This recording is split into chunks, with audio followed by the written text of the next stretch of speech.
My brother got a new car, paid tuition, and family vacations. All I ever got was, "Stop asking. Life isn't fair." Last week, Dad called me. Not him, asking for $6,000. I said, "Stop asking, Dad. Life isn't fair." My name's Liam. I'm 29, and I recently had one of those moments where life hands you a situation so perfectly ironic that you almost want to frame it and hang it on your wall. But I'm getting ahead of myself. Let me take you back to the beginning, because this one's a slow burn, and honestly, the payoff doesn't hit unless you understand the full picture. I grew up in a suburb outside of Columbus, Ohio. Nice enough neighborhood, decent school district, the kind of place where people mow their lawns on Saturday mornings and wave at each other from their driveways even if they secretly hate each other. My parents are Rick and Diane. Dad worked in commercial insurance. Mom was a dental office manager. Solidly middle class, nothing extravagant, but comfortable. We weren't struggling. That's an important detail for later. Then there's my brother, Caleb, 2 years older than me. And look, I want to be fair here because I'm not one of those people who rewrites history to make themselves the saint. Caleb wasn't a bad kid growing up. He was charming, good-looking, athletic, the kind of guy who walked into a room and people just sort of gravitated toward. He played varsity baseball, had a million friends, dated the homecoming queen, the whole package. And I'm not saying any of that was his fault. Some people just come out of the womb with that energy. Me? I was the quiet one. I liked building things, tinkering with computers, reading books that nobody else in my family cared about. I wasn't antisocial or anything. I had friends. I did fine in school. But I wasn't Caleb. And in my house, not being Caleb was basically a character flaw. It started small. The kind of stuff you don't even notice when you're a kid because you don't have anything to compare it to. Caleb's baseball games were a family event.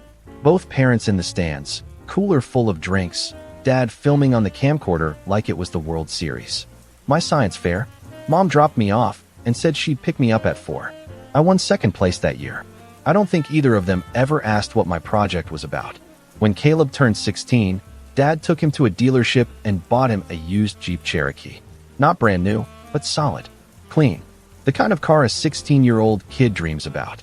I remember standing in the driveway watching them pull in, Caleb grinning like he'd just won the lottery, and I thought, okay, cool, so when I turn 16 I'll get something too.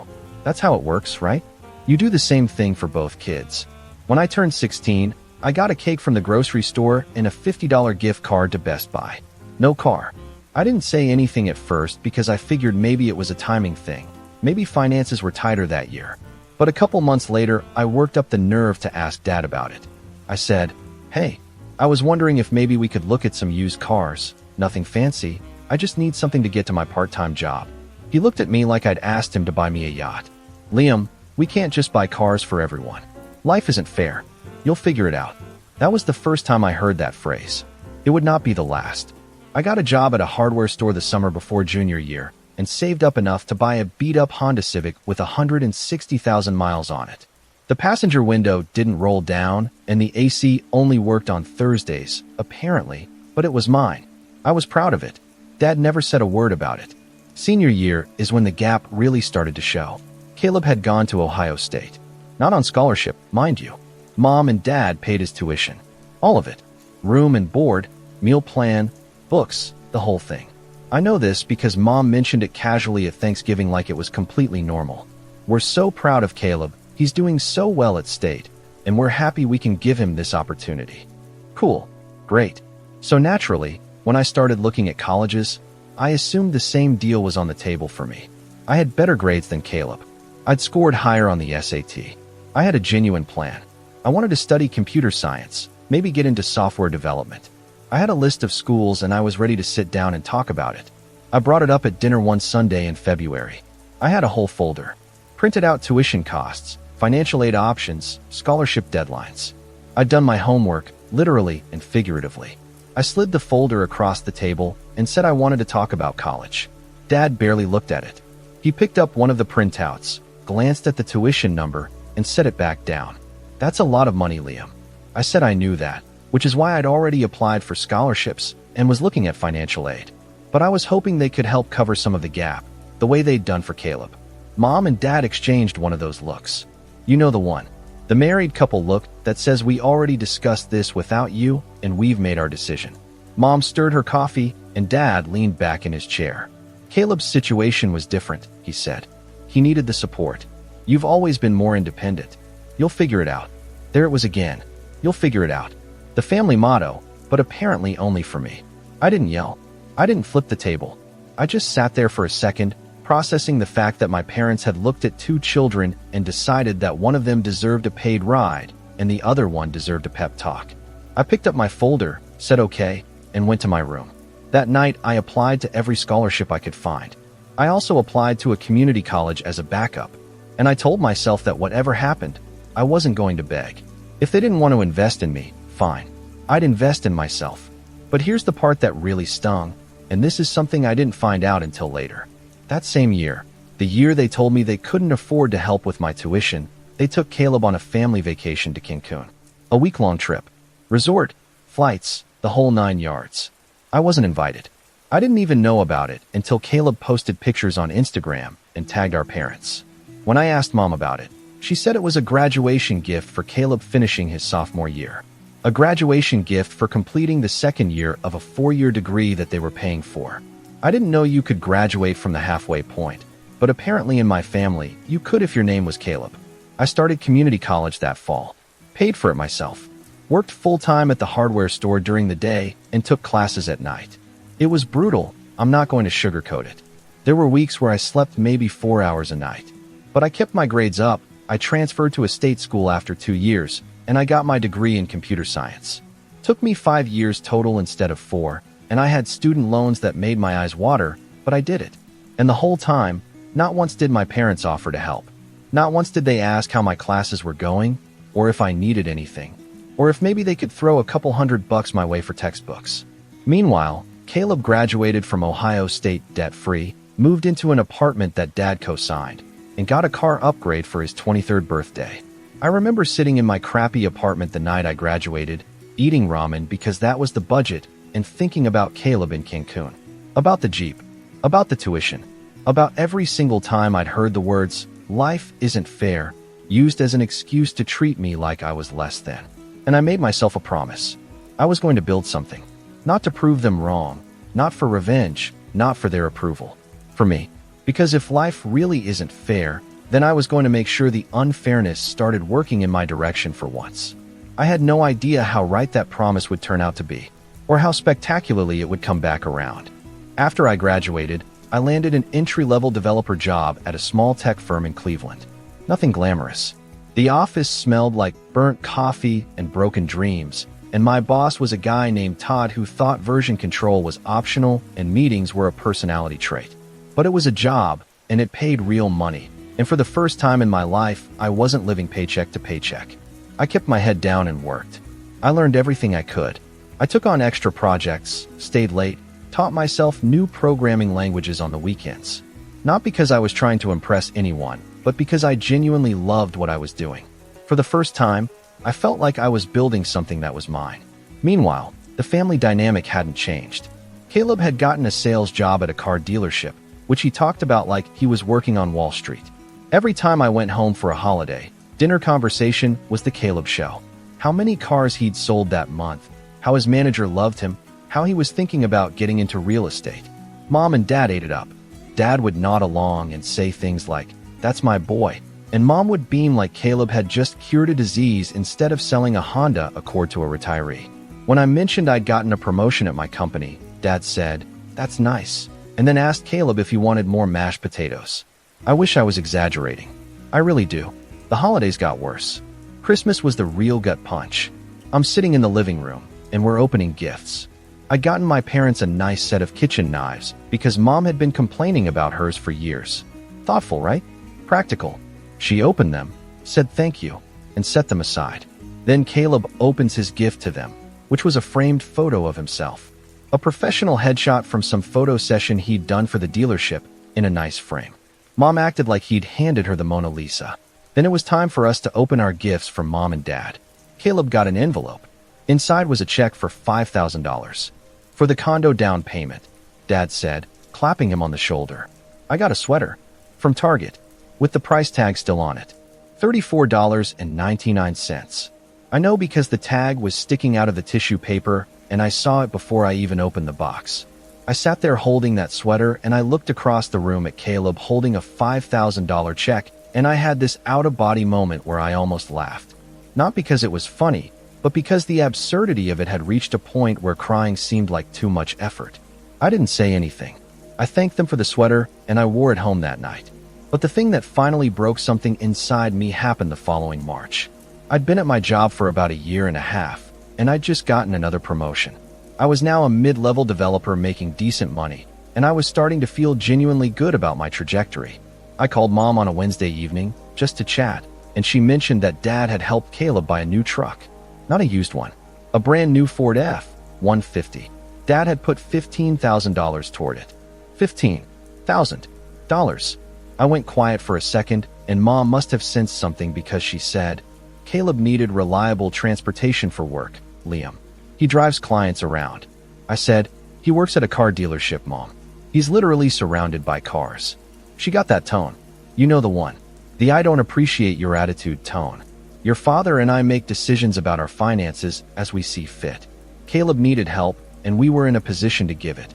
Were you in a position to help me when I was working full-time and going to school at night and eating ramen 4 days a week? Long pause. Then, Liam, we've been through this. You were always more capable. You didn't need the same support. I let that sentence sit between us for a moment. More capable. That was the justification. I didn't need help because I was better at surviving without it, which meant the reward for being self-sufficient was getting nothing. The reward for being capable was being ignored. So my punishment for being responsible, I said slowly, is that I don't deserve the same investment as Caleb. That's what you're telling me. Nobody's punishing you. Stop being dramatic. I hung up, not in anger, not with any dramatic final words. I just said, "I have to go, Mom." And I ended the call and sat on my couch in my apartment that I'd paid for with money I'd earned at a job I'd gotten with a degree I'd paid for myself, and I felt something shift inside me. Not rage, not sadness, something quieter, something final. I was done asking. I was done hoping. I was done sitting at that table waiting for someone to notice that I existed. That Easter, I didn't go home. Mom texted me asking if I was coming, and I said I had to work. She sent back a frowny face emoji, and that was the end of it. No follow-up call. No, "we miss you." Nothing. Just a yellow circle with a sad mouth and radio silence. I skipped 4th of July too. And Labor Day. I started building a life that had nothing to do with Columbus, Ohio, or Rick and Diane, or Caleb and his shiny truck. I focused on work. I started dating a woman named Harper who I'd met at a friend's barbecue.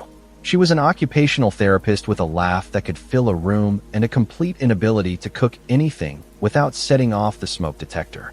She was wonderful, but even while I was building this new life, there was a part of me that still carried it. The imbalance, the injustice. It's a weird thing, growing up knowing your parents chose your sibling over you. It doesn't make you angry every day. It's more like a low hum in the background. This constant awareness that the people who were supposed to love you equally made a deliberate, repeated, conscious decision not to. I hadn't talked to Caleb directly in almost a year when he called me out of nowhere on a Thursday night. I almost didn't pick up. "Hey man," he said, all casual, like we talked every week. "What's going on?" "Not much. Working. What's up?" "So listen, I've got this opportunity. Me and a buddy are thinking about opening a sports bar.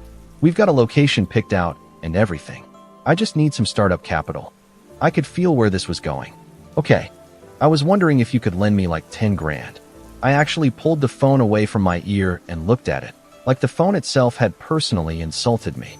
This man, who had received a free education, a free car, a free truck, a condo down payment, and vacations, was calling me for $10,000. "Caleb, I don't have $10,000 to lend you." "Come on, man. You're doing the tech thing. You guys make bank. I'm a mid-level developer paying off student loans. I'm not sitting on a pile of cash." He got quiet for a second, then hit me with, "Dad said you'd probably say no." That one landed. Not because it hurt, but because it confirmed something I'd suspected for a long time. They talked about me. They knew exactly what they were doing. It wasn't obliviousness. It wasn't a blind spot. It was a choice, and they'd all made peace with it. "Dad was right," I said. "Good luck with the bar." I hung up and stared at the ceiling for a long time. Harper found me like that an hour later, still on the couch, still staring. She sat down next to me and didn't say anything for a while. Then she said, "Was it your family?" "Yeah." "You want to talk about it?" "Not yet." She put her head on my shoulder and we just sat there. And I thought, this is what it's supposed to feel like. This is what support actually looks like. Not checks and trucks and vacations. Just someone sitting next to you in the quiet and letting you feel what you need to feel. That night, I made a decision. I was going to stop carrying them around with me like a weight. I was going to let go of the expectation that things would ever be fair, and I was going to pour every ounce of energy I had into the life I was building with Harper. The life that was actually mine. And that's exactly what I did. What I didn't know was that about 2 years later, the universe was going to hand me the most perfectly ironic moment I'd ever experienced. And honestly, I still can't believe it happened. The next 2 years were the hardest and the best of my life, and I know that sounds contradictory, but if you've ever rebuilt yourself from the ground up, you know exactly what I mean. After that phone call with Caleb, something clicked into place. I stopped looking backward. I stopped measuring my life against what they gave him and started measuring it against where I wanted to be. And once I did that, things started moving fast. At work, I'd been quietly developing a reputation as the guy who could fix anything. Broken code, messy architecture, impossible deadlines. Todd, my boss, had left the company by then, replaced by a woman named Claire who actually knew what she was doing. She noticed me in a way my parents never had. After I single-handedly salvaged a project that was 3 weeks behind schedule, she pulled me into her office and said, "Liam, you're too good for this role. I'm recommending you for the senior team." Within 6 months, I was a senior developer. Within a year after that, I was leading a team of 8 people. My salary had nearly doubled from where I'd started, and for the first time in my life, I wasn't just getting by. I was getting ahead. But here's the thing about money when you've never had it. You don't blow it. Every dollar felt like a brick I was laying in the foundation of something permanent. I paid off my student loans 14 months ahead of schedule. I built an emergency fund. I started investing, nothing fancy, just index funds and a retirement account, but I was disciplined about it. Harper and I moved in together, split the rent on a nicer apartment, and started saving for a down payment on a house. Harper was thriving too. She'd gotten a promotion at the rehabilitation center where she worked and was thinking about going back for her doctorate. We'd sit at the kitchen table on Sunday mornings with coffee and spreadsheets, planning our future like two people who understood that nobody was going to hand us anything. And honestly, there was something powerful about that. Something bonding. We were a team in the truest sense of the word. I also started doing some freelance work on the side, building websites, small apps, consulting for startups. Nothing that interfered with my day job, but it added up. I was pulling in an extra $15,000 to $20,000 a year just from side projects, and I funneled all of it into savings. By the time I was 27, Harper and I had saved enough for a down payment on a house. Not a mansion, a 3-bedroom ranch in a quiet neighborhood in a suburb of Cleveland. It needed some work. The kitchen was straight out of 1987 and the basement had the aesthetic of a Cold War bunker, but it was ours. We closed on a Friday afternoon and Harper cried in the driveway. And I'm not too proud to say I got a little misty myself. We spent that whole first weekend painting and ripping up old carpet and eating pizza on the floor because we didn't have furniture yet. And at one point Harper looked at me from across the empty living room, paint in her hair, and said, "We did this. Nobody helped us. We did this." I kissed her forehead and said, "Yeah, we did." My family didn't know about the house. They didn't know about any of it, really. I'd reduced contact to the bare minimum. A text to mom on her birthday, a generic holiday message in the family group chat. That's it. I hadn't been home for Christmas in 2 years. Mom had stopped asking, which told me everything I needed to know about how hard she was trying. Meanwhile, through the grapevine, and by grapevine I mean my cousin Rachel, who was the only family member I still talked to regularly, I was getting updates on Caleb. And the picture was not pretty. The sports bar lasted 11 months before it went under. Turns out Caleb's business partner had a gambling problem and had been skimming money from the register. Caleb lost his entire investment, which, if you're keeping score, was mostly money Dad had given him. After the bar closed, Caleb bounced around a few jobs.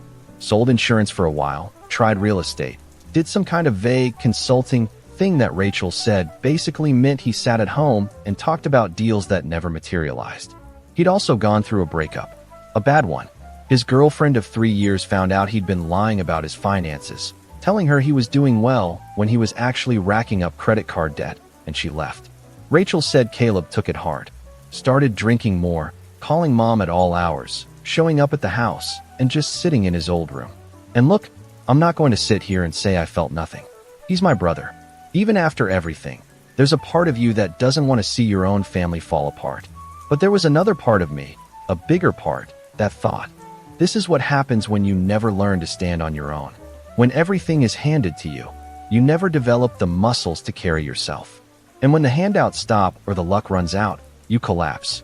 Because there's nothing underneath. My parents were struggling too, though I didn't know the full extent of it yet. Dad had taken early retirement the year before, which I'd heard about through Rachel.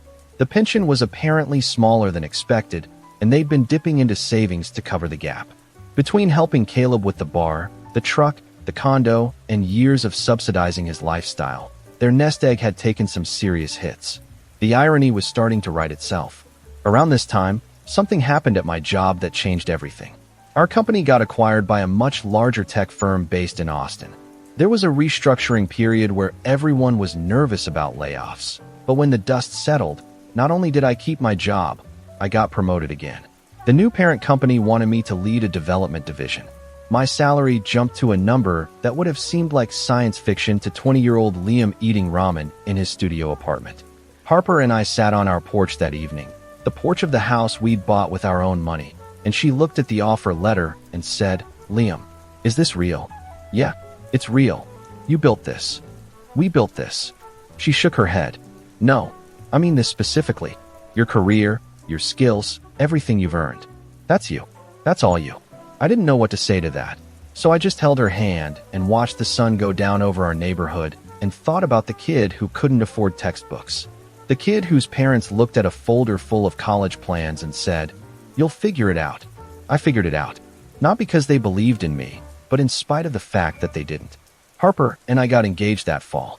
I proposed at this little Italian restaurant where we'd had our first date, and she said yes before I even finished the sentence, which was fine because I was so nervous I'm not sure the sentence was going to be coherent anyway. Her family threw us an engagement party. Her mom made a cake. Her dad shook my hand and said, "Welcome to the family, son." And I had to excuse myself to the bathroom because that word hit me somewhere I wasn't expecting. "Son," said with warmth, said like it meant something. We set a wedding date for the following June. We were paying for everything ourselves, which we were proud of. No strings, no guilt, no leverage. It was ours. I didn't invite my parents to the engagement party. I didn't tell them about the proposal. Rachel knew because Rachel knew everything. But she understood without me having to explain. She just said, "I get it. I'm happy for you, Liam." Life was good. Really good. I was making more money than I ever thought possible. I had a partner who loved me, a home, a career, a future. I was 29 years old, and I'd built it all from nothing. And then, on a rainy Monday evening in October, my phone rang. It was Dad. He hadn't called me in over a year. I stared at the screen for 3 full rings before I picked up. "Liam, it's your father." "Hey, Dad. Listen, I need to talk to you about something. It's important." The tone in his voice was different than I'd ever heard. Smaller, uncertain, like a man standing at the edge of something he didn't want to look over. "Okay," I said. "I'm listening." And what he said next was something I'd been waiting my entire life to hear, though I didn't know it until the words were already hanging in the air between us. "Liam, I need to borrow $6,000. I didn't respond right away. I let the silence sit there because, honestly, I needed a second to make sure I'd heard him correctly. Rick, my father, the man who'd spent my entire childhood telling me that life isn't fair while simultaneously making sure it was as fair as possible for Caleb, was asking me for money. $6,000, I repeated. "Yes, I know it's a lot, but we've got a situation here." He cleared his throat, and I could tell this was physically painful for him. Dad was a proud man. Always had been. The kind of guy who'd rather walk 10 miles in the rain than admit he needed a ride. "Your mother needs some dental work done. Insurance isn't covering the full amount, and we're short." "How short?" "About $6,000. We've been dealing with some expenses this year, and things are tighter than expected." I leaned back in my chair and closed my eyes. $6,000. That was roughly the cost of 1 semester at the community college I'd paid for myself. It was less than the check they'd given Caleb for his condo. It was a fraction of what they'd put toward his truck. It was pocket change compared to the tuition they'd covered for him at Ohio State. What about Caleb? I asked. Have you asked him? Another pause. Longer this time. Caleb's not in a position to help right now. He's going through a rough patch. Caleb's been going through a rough patch for about 5 years, Dad. Liam, don't start. I'm not starting anything. I'm asking a straightforward question. You've invested probably over $100,000 into Caleb over the years. Cars, tuition, the condo, the truck, the sports bar. Where did all of that go? That's not what this conversation is about. It's exactly what this conversation is about. He got quiet. I could hear Mom in the background, dishes clinking, a TV murmuring. The sounds of the house I grew up in, the house where I'd sat at the dinner table with a folder full of college plans and been told to figure it out. Dad, do you remember when I was 17 and I asked you about helping with college tuition? Liam, do you remember what you said to me? He didn't answer. You said life isn't fair. You said I'd figure it out. So I did. I figured it out. I worked full-time and went to school at night. I ate garbage food and slept 4 hours a night and graduated with debt that took me years to pay off. And the whole time, you were writing checks for Caleb like he was a subscription service.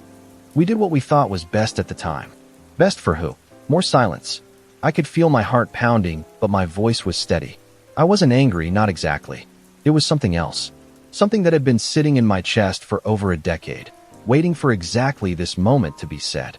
I need to think about this, I told him. I'll call you back. I hung up and sat there for a long time. Harper came home from work about an hour later and found me at the kitchen table with a glass of water I hadn't touched. What happened? She asked, immediately reading my face. I told her everything. The call, the ask, the $6,000. She listened without interrupting, which is one of the things I love most about her. When I finished, she sat down across from me and said, "What do you want to do?" I don't know. Yes, you do. You just don't know if you're allowed to do it. She was right. She was always right about the stuff that mattered. I want to say no, I said. But not just no. I want him to understand why. I want them both to understand what they did. Harper reached across the table and squeezed my hand. Then do that. You don't owe them a cent. But you do owe yourself the conversation you've never gotten to have. I spent the next 3 days thinking about it. I talked to Rachel, who confirmed what I already suspected. Dad and Mom's finances were in rough shape. They'd burned through a significant chunk of their savings helping Caleb over the years, and Dad's pension wasn't stretching the way they'd planned. They weren't destitute. They still had the house, still had some retirement funds, but they were feeling the squeeze. And now they had this dental bill and no cushion to absorb it. Rachel also told me something else. She said Mom had been talking to her sister, my Aunt Patricia, and apparently Mom had said, "Liam's doing well for himself. He can afford it." Just like that. No acknowledgement of how I got here. No recognition of the work, the sacrifice, the years of being overlooked. Just the assumption that because I had money now, it was available to them.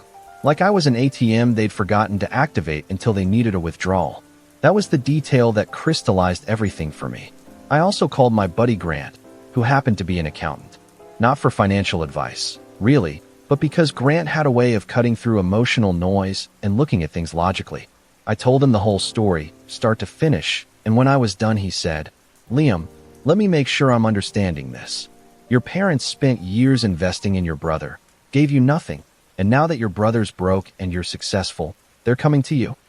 That's the gist of it. And the $6,000 is for dental work. That's what Dad said. Have you verified that? I hadn't. Grant suggested I think about that. Not because I shouldn't help if it was genuine, but because a pattern of financial mismanagement and repeated bailouts meant that money had a way of going places it wasn't intended to go in that family. I took Grant's advice and did some quiet checking. I called the dental office where Mom had always gone and asked some general questions about payment plans and insurance coverage. I didn't pretend to be anyone. I just gathered information. Turns out most dental offices, including hers, offered financing plans with 0 interest for the first 12 months. So even if the bill was real, they had options that didn't involve calling the son they'd neglected for a decade. The next evening, I made one more call. To Caleb. I hadn't spoken to him since the $10,000 ask over a year ago. He picked up on the 4th ring. "Hey, Liam, what's up?" Same casual tone. Like nothing was wrong and nothing had ever been wrong. "Did Dad tell you he called me asking for money?" Silence. Then, yeah, he mentioned it. "And you're okay with that?" I mean, I'd help if I could, man. I'm just not in a place right now. Caleb, when have you ever been in a place? When have you ever contributed to this family instead of taking from it? He got defensive fast. That's not fair, dude. I've had some bad breaks. You've had every break. You've had breaks the rest of us don't even get to dream about. You just drove them all into the ground. He muttered something I couldn't quite hear and then said, "Look, if you don't want to help Dad, that's on you." No, that's on you. That's on all of you. I hung up, and for the first time, I wasn't sad or conflicted. I was clear. That weekend, Harper and I took a long walk through our neighborhood. The leaves were turning. The air had that crisp October bite, and the street was quiet. We walked for about a mile before I said, "I'm going to call Dad back tomorrow." "Okay." "I'm going to say no." She nodded. "Are you going to tell him why?" "I'm going to tell him everything. Every Jeep, every tuition check, every vacation, every Target sweater. All of it." Harper squeezed my arm and said, "Good. He needs to hear it. And you need to say it." That night I sat down and wrote notes. Not a script, just bullet points. Things I wanted to make sure I said, things I didn't want to forget in the heat of the moment. Specific instances. Specific numbers. The pattern laid out plainly, so there was no room for denial or deflection. I went to bed that night and slept better than I had in weeks. Because the conversation I'd been avoiding for 12 years was finally going to happen. And I was ready.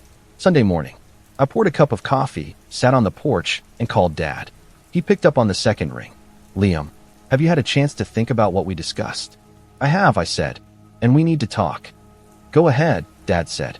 I could tell he thought this was going to be a negotiation. Maybe I'd offer $3,000 instead of $6,000, or set up some kind of payment plan. He had no idea what was coming. "Dad, I want you to think back to when I was 17. I came to you with a folder full of college information. Tuition costs, scholarship applications, financial aid breakdowns. I'd done all the research myself. I sat at that kitchen table and asked you and Mom for the same help you'd given Caleb. Do you remember what you told me?" Pause. "Liam, that was a long time ago. It was 12 years ago, and I remember every word. You said we couldn't afford to help everyone. You said I was independent and I'd figure it out. You said life isn't fair. We were doing the best we could." "No, you weren't. You were doing the best you could for Caleb. For me, you were doing nothing. And it wasn't because you couldn't afford it. The same year you told me there was no money for my tuition, you took Caleb to Cancun. You paid for his room and board. You'd already bought him a car. You paid for 4 years at Ohio State. That's not doing the best you can. That's making a choice. And the choice was him. Every single time, the choice was him." I heard Mom's voice in the background. "Rick, what's he saying?" "Put me on speaker," I said. Mom should hear this too. A click, and then the hollow sound of speakerphone. "Liam, what's going on?" Mom asked, her voice tight. "I'm explaining to Dad why I'm not giving him $6,000. And I want to make sure you both hear this clearly, because I've spent 12 years keeping it to myself, and I'm done." Nobody said anything, so I continued. "When I was 16, Caleb got a Jeep. I got a $50 gift card. When I was 18, Caleb got his college paid for. I got told to figure it out. When I was 21, Caleb got a condo down payment. I got a sweater from Target with the price tag still on it. When I was 23, Caleb got a brand new truck. I got nothing. Not even a phone call asking how I was doing. Now wait a minute," Dad started. "I'm not done. You paid for Caleb's bar, which failed. You co-signed his apartment, which he lost. You gave him money every time he stumbled, and he stumbled constantly, because you never let him learn how to walk on his own. Meanwhile, I worked full-time through college, graduated with loans, paid them off myself, built a career myself, bought a house myself. Everything I have, I earned. Not because you helped me, but because you didn't. We always loved you both equally," Mom said, and her voice was shaking. "I believe that you love me, Mom. I do. But love isn't just a feeling. It's what you do. And what you did was choose Caleb. Consistently, repeatedly, for over a decade. You invested in him, and you neglected me. Those are the facts. They're not up for debate because I lived them." The silence on the other end was so heavy I could feel it through the phone. "And now," I said, keeping my voice calm, "Caleb's broke. His businesses failed. His relationships failed. The money you poured into him is gone. And instead of asking him to finally stand on his own 2 feet, you're calling me. The son who never got a dime. The son who figured it out. And you're asking me for $6,000. Liam, your mother needs dental work. This isn't about the past. It's entirely about the past, Dad. Because the past is why you're in this position. You spent your savings propping up Caleb for 20 years, and now the bill has come due and you've got nothing left. That's not my fault. That's not my responsibility. And it's not my problem to solve. Dad's voice changed. Got harder. So you're going to let your mother suffer because you're angry about things that happened when you were a kid? Mom's dental office offers a 12-month zero-interest payment plan. I checked. She has options. What I don't have is an obligation to be your emergency fund after a lifetime of being your afterthought. Mom started crying. Quietly, the way she does when she's trying to hold it together. And I'd be lying if I said it didn't affect me. It did. She's still my mother.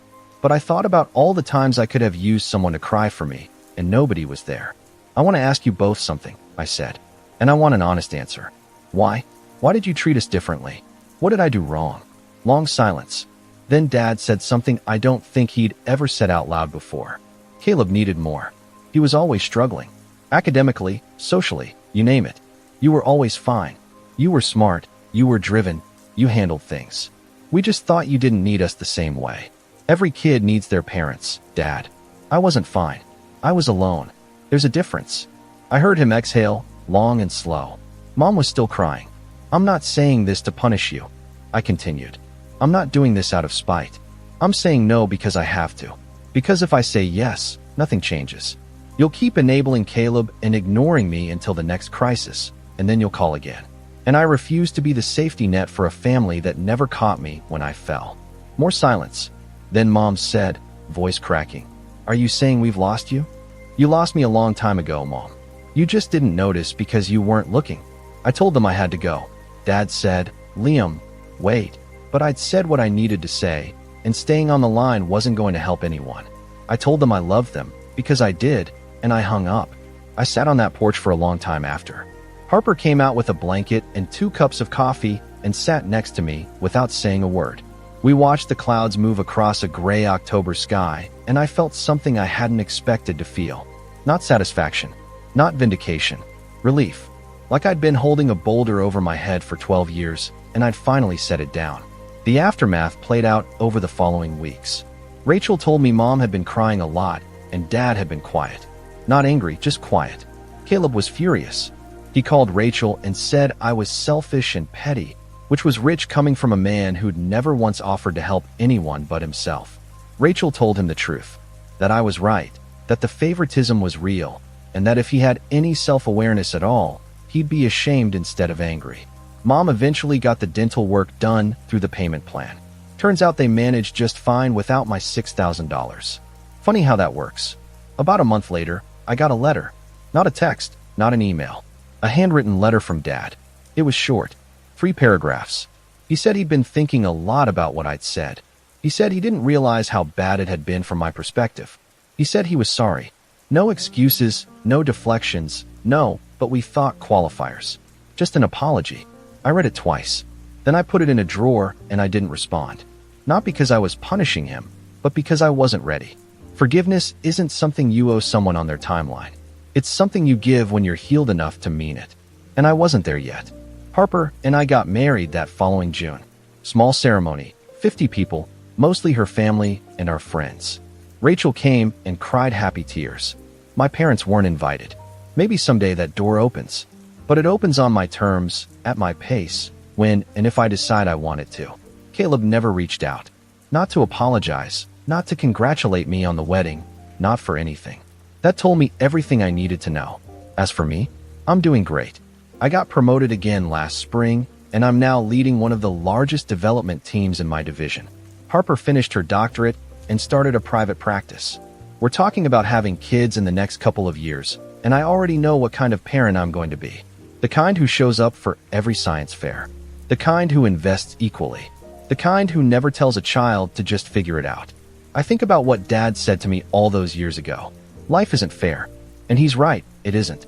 But sometimes, when you've worked hard enough and long enough and refuse to let the unfairness define you, life has a way of handing you a moment that balances the scales. My moment was sitting on a porch in a house I bought, next to a woman who chose me, building a future nobody can take away, and finally having the strength to say the words my father said to me 100 times. Stop asking, Dad. Life isn't fair. And I figured it out just fine.